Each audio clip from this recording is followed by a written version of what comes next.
धन्यवाद सभापति महोदय।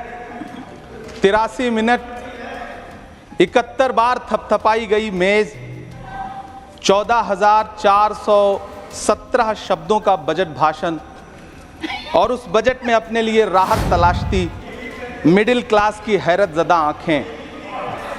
सभापति महोदय, मेरे हाथों में जो दस्तावेज है, दरअसल ये देश के किसानों, गरीबों, मजदूरों की उम्मीदों का स्मारक है।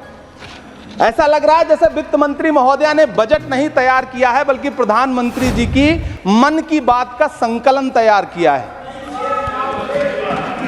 टूटा हुआ लश्कर का भरम देख रहे हैं, टूटा हुआ लश्कर का भरम देख रहे हैं और जिल्ले इलाही के करम देख रहे हैं। ताकत का नशा अक्ल पे हावी है तुम्हारी, तुम देख न पाओगे जो हम देख रहे हैं। वित्त मंत्री महोदया ने इस बजट में महंगाई पर सिर्फ 10 शब्द बोला है। जिस देश में टमाटर 100 रुपए किलो बिक रहा हो। सभापति महोदय, मेरा टाइम पॉज करें और बार बार इंटरप्ट करने को या तो मना करें। हाँ बोले, कृपया बोले। सभापति महोदय, वित्त मंत्री महोदया ने इस बजट में महंगाई पर सिर्फ 10 शब्द बोले हैं। जिस देश में टमाटर 100 रुपए किलो बिक रहा हो, उस देश की वित्त मंत्री के पास बजट में महंगाई पर बोलने के लिए सिर्फ 10 शब्द है। डीजल, पेट्रोल, आटा, चावल, दाल, सब्जी की महंगाई का तो कोई जिक्र ही नहीं। सावन चल रहा है तो प्याज और लहसुन का दाम पूछना तो शायद पाप होगा। मैंने तो यह भी सुना है कि वित्त मंत्री जी जो चीज खुद नहीं खाती हैं, उसके दाम से उनका कोई लेना देना नहीं होता। लेकिन इस बार बजट पेश करने के लिए पार्लियामेंट आने से पहले वित्त मंत्री जी ने दही और चीनी खाई थी। अब तो उनसे यह पूछा जा ही सकता है कि उन्हें दही, दूध और चीनी का रेट तो इन दिनों पता ही होगा। क्या उसे सस्ता करवाएंगी या नहीं सस्ता करवाएंगी? अगर पता है तो कृपया सस्ता करवाइए, क्योंकि इसी चीनी ने अमेठी में एक मंत्री महोदया का राजनीतिक कैरियर कड़वा कर दिया। सभापति महोदय, अपने शीश महलों में बैठे हुए सरकार के सांसद और मंत्री कह रहे हैं कि महंगाई कम हो रही है। संसद की कैंटीन से बाहर निकल करके एक चाय का कप खरीदिए, तब समझ में आएगा कि महंगाई कम हो रही है या बढ़ रही है। किसी एक दिन अपनी किसी मजदूर की तरह अपनी दिन भर की दिहाड़ी लेकर के बाजार जाइए और अपने बच्चों के लिए राशन खरीदिए, तब पता चलेगा कि महंगाई कम हो रही है या नहीं हो रही है। यहां बैठ करके बड़ी बड़ी बातें करना आसान है। ये चूनर धानी धानी भूल जाते, ये पुरवा की रवानी भूल जाते, जो आकर 4 दिन गांव में रहते तो सारी लंतरानी भूल जाते। सभापति महोदय, इलेक्टोरल बॉन्ड खरीदने के नाम छुपाने वाली सरकार, इलेक्टोरल बॉन्ड खरीदने वालों के नाम छुपाने वाली सरकार इन दिनों आम के ठेला लगाने वालों के नाम जानना चाहती है। मुझे तो होटलों, ढाबों या आम के ठेलों पर नेम प्लेट लगवाने वालों से पूछना है कि कभी खून की बोतल पर देखा है किसी का नाम लिखा हुआ? मुझे पूछना है कि क्या कोरोना के दौरान अपनी उखड़ती हुई सांसों के लिए ऑक्सीजन तलाशने वाले किसी इंसान ने ऑक्सीजन लाने वाले किसी इंसान से पूछा था कि ऑक्सीजन लाने वाला इंसान हिंदू है या मुसलमान है? मुझे पूछना है कि लावारिश लाशों के लिए कोरोना में कांधा देने वाले, चिताओं के लिए लकड़ियां सजाने वाले किसी इंसान से पूछा गया था उसका नाम, उसका मजहब? लेकिन इन दिनों पूछा जा रहा है। सभापति महोदय, अफसोस देश के प्रधानमंत्री जी ने कभी न टूटने वाली चुप्पी ओढ़ ली है। सभापति महोदय, जनता ने 63 सीटें कम क्या कर दी, ये सरकार तो अमृतकाल का नाम लेना ही भूल गई। ये भूल गई है अमृतकाल को, ये भूल गई है मनरेगा को, ये भूल गई है मौलाना आजाद नेशनल फेलोशिप को, ये भूल गई है मणिपुर को, ये भूल गई है महाराष्ट्र को। मुझे गर्व है कि मैं राज्यसभा में महाराष्ट्र का प्रतिनिधित्व करता हूं। महाराष्ट्र जो देश की आर्थिक राजधानी है, जो टोटल कॉर्पोरेट टैक्स का 40%, इनकम टैक्स का 32% और जीएसटी का 20% इस देश को देता है, उस महाराष्ट्र के लिए इस बजट में एक शब्द नहीं है। आप बैठ जाए। सभापति महोदय, आखिर महाराष्ट्र से किस आप बात बैठिए, का आपका बदला समय लिया जा है, रहा आप है? कृपया बैठ जाइए। महाराष्ट्र बैठ ने जाइए। लोकसभा कृपया चुनाव बैठे नहीं में बोले। बाबा साहब अंबेडकर माननीय के सदस्य, संविधान को बचाने कृपया के लिए बैठे नहीं वोट बोले। क्या कर दिया? प्रधानमंत्री जी तो महाराष्ट्र से बदला लेने पर उतर आए। अब तो शायद उन्हें याद भी ना हो यवतमाल का वो दाभड़ी गांव जहां 20 मार्च 2014 को वो किसानों के साथ चाय पर चर्चा करने गए थे और उनकी किस्मत बदलने के सपने दिखाए थे।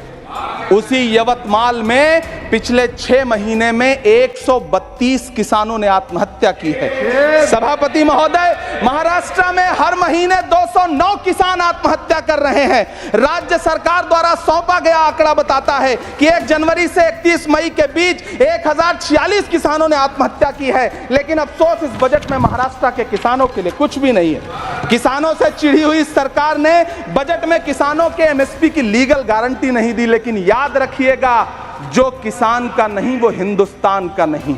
सभापति महोदय, मुझे वित्त मंत्री जी से पूछना है कि वो जो कुछ साल पहले 100 स्मार्ट सिटी बनाने का ढोल पीटा गया था, सुना है उस ढोल में पानी भर गया है, इसीलिए आपने उसका नाम बदल करके सिटीज ऑफ ग्रोथ हब्स रख दिया है।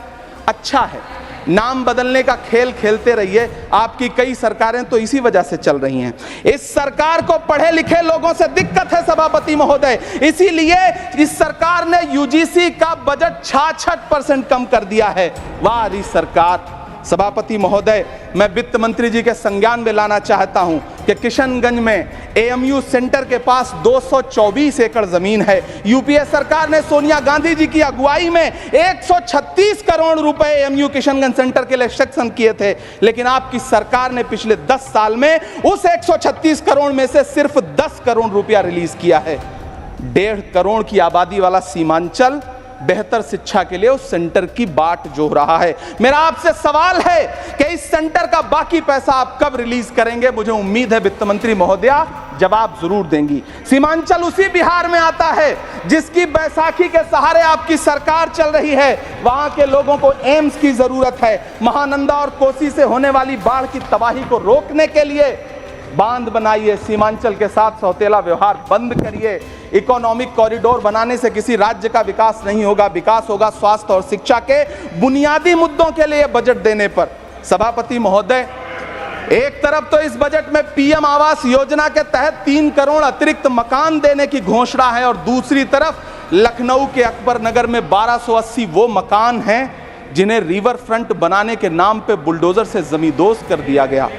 सभापति महोदय, लोग चीखते रहे, बच्चे बिलखते रहे, वसुधैव कुटुंबकम का नारा लगाने वाली सरकार इंसानों के घरौंदे उजाड़ कर जश्न मना रही है। सभापति महोदय, मेरा बहुत भावुकता के साथ देश के प्रधानमंत्री से सवाल है कि इन उजड़ते हुए मकानों और बेघर होते हुए घरों को देख करके आपको नींद कैसे आती है, आप सो कैसे पाते हैं? मेरा सवाल है इस देश के प्रधानमंत्री से, या तो लोगों के घरौंदे उजाड़ना बंद करिए या फिर करोड़ों मकान बनाने की झूठी घोषणाएं करना बंद करिए। यह बजट झूठ का पुलिंदा है।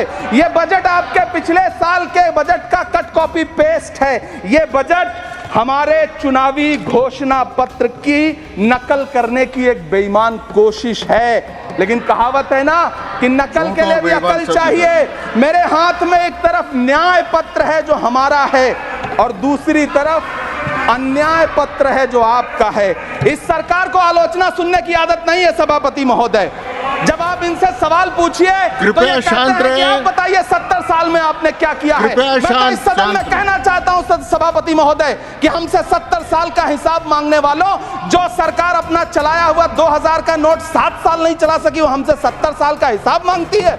सभापति महोदय, मैं अंत में आपसे यह कहना चाहता हूं, यह बजट बैसाखी पर टिकी हुई सरकार का कुर्सी बचाओ बजट है। इस बजट में राज्यों के साथ, किसानों के साथ, नौजवानों के साथ, महिलाओं के साथ, देश के मिडिल क्लास के साथ अन्याय किया गया है और इस अन्याय का खामियाजा आपको महाराष्ट्र, हरियाणा और झारखंड के चुनाव में भुगतना पड़ेगा। सभापति महोदय, इस सरकार ने नोटबंदी लगाकर देश की आम जनता की पूंजी छीन ली। बैठे नहीं बोले, कृपया। टैक्स लगा करके छोटे व्यापारियों के कारोबार छीन लिए, पेपर लीक करवा करके युवाओं की आंखों से नौकरी के सपने छीन लिए, अग्निवीर लाकर देश के जवानों की उम्मीदें छीन ली, बुलडोजर लगाकर लोगों के आशियाने छीन लिए। महंगाई लाकर देश की जनता की थाली से निवाले छीन लिए और नारा लगाया कि हम तो सेवक हैं, 18-18 घंटे काम करते हैं। इन्हीं लोगों के लिए किसी ने शेर कहा है कि जो सच और झूठ में दूरी है वो दूरी समझते हैं। सियासी हाकिमों की हम भी मजबूरी समझते हैं, वो अपना हक समझते हैं निवाला छीन लेने को। डकैती को बहुत से लोग मजदूरी समझते हैं। हमें पता है कि कैसी मजदूरी की जा रही है। सभापति महोदय, मैं यहाँ खड़ा होकर के अंत में आपसे कहना चाहता हूँ कि इस बजट में तमाम राज्यों के साथ अन्याय किया गया है। इस बजट में युवाओं के साथ अन्याय किया गया है, महिलाओं के साथ अन्याय किया गया है और खास तौर से महाराष्ट्र के लिए कुछ नहीं रखा गया है। महाराष्ट्र बाढ़ से जूझ रहा है, पानी बरसने से वहां 1500 से ज्यादा लोग मारे गए हैं। उस शहर को, उस राज्य को 4000 करोड़ के पैकेज की जरूरत है ताकि जो फसलें बर्बाद हुई हैं लोगों को राहत दी जा सकी। लेकिन अफसोस, इस बजट में महाराष्ट्र के लिए ऐसा कुछ भी नहीं है। मैं आखिर में यह कहना चाहता हूं कि पिछले 7 दिन से इस बजट का बड़ा ढिंढोरा पीटा जा रहा है, इसे महान बताया जा रहा है। लेकिन कौन महान बता रहा है? सत्ता पक्ष के लोग, उन्हें तो बताना ही है। क्योंकि मैं अवध क्षेत्र से आता हूं, प्रतापगढ़ से, नीरज भाई भी अवध और पूर्वांचल से आते हैं। वहां एक कहावत है कि बिटिया की तारीफ किसने की? बिटिया की महतारी ने, यानी कि बेटी की प्रशंसा किसने की? मां ने। तो इस बजट की तारीफ सत्ता पक्ष करे तो करेगा ही, लेकिन विपक्ष के एक भी सांसद से आप पूछिए कि क्या उसके राज्य को कुछ मिला है, तो वो ये कहेगा कि नहीं, कुछ भी नहीं मिला है। बहुत बहुत धन्यवाद सभापति महोदय, मुझे आम बजट पर अपनी राय रखने के लिए। धन्यवाद।